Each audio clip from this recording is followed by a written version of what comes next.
So the film begins with a very energetic and natural flow. We are introduced to Emma, played by Zendaya, and Charlie, played by Robert Pattinson. They are a happily engaged couple preparing for their wedding. Everything about their relationship feels charming, fun, and slightly chaotic in a relatable way. The first part of the film is surprisingly comedic. Pattinson comic timing is incredible here. Many scenes revolve around awkward conversation, wedding planning stress, and funny social interaction with their friends. One important character here is Rachel, played by Alana Haim, who is Emma's maid of honor and part of their close friend group. These characters bring a lot of humor to the first 30 minutes of the film, and the movie almost feels like a romantic comedy about a couple heading towards the marriage. But then film slowly sets up the scene that changes everything. One night the couple goes to diner tasting with their friends before the wedding. During the diner, Rachel suggests a strange but interesting game. She tells everyone that before her own wedding, she and her partner played a game where they confessed the worst thing they had ever done in their life. At first, the confessions are dark but slightly humorous. One friend admits that he once used his girlfriend as human shield during a dog attack. Rachel herself admits she once locked a childhood friend inside a closet and forgot about him for hours. Everyone laughs nervously and treats the game as a weird but funny pre-wedding ritual. Then it becomes Emma's turn. At first she hesitates. You can clearly see that she is uncomfortable and slightly drunk.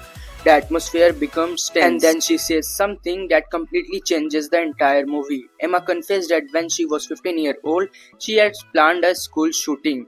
She had access to her father's rifle, practiced shooting in the woods, and even recorded a farewell video before the attack. But at the last moment, she backed out and never carried it out. The confession completely shocks everyone at the table, especially Charlie. Up until that moment, the film feels like a quirky romance comedy, but after the confession, the tone of the movie shifts dramatically into a psychological and emotional drama. Charlie suddenly begins questioning everything he thought he knew about Emma. He starts wondering, is this the same person he fell in love with? Can someone who once planned something so horrific truly be trusted?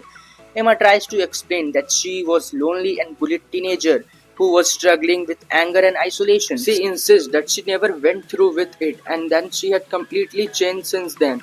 But the damage is already done. From this point onward, the film becomes an intense emotional battle between love and moral Charlie fear. Struggles deeply with the idea that the woman he is about to marry once had such dark thoughts. Meanwhile, Emma becomes defensive and frustrated because she believes she is just being judged for something she actually never did.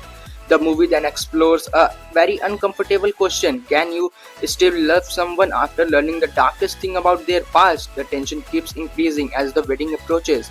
Friends start questioning the relationship, awkward conversations happen, and the once happy wedding preparation slowly turns into an emotional chaos. In the second half, both Zendaya and Robert Pattinson deliver some incredibly powerful performances. Zendaya's character becomes emotionally raw, trying to defend herself while also confronting the darkness of her past. Pattinson's character is torn between love and fear. You can see the internal conflict in every scene.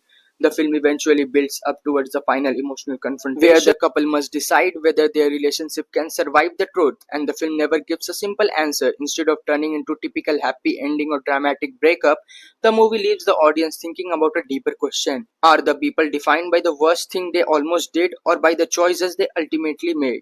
And that is exactly why the movie is called The Drama, because the drama isn't the wedding, it's the terrifying idea that you might never truly know the person you love. So this is about the film Drama, and it is a really good movie. You can go and watch it. And if you like our videos, subscribe.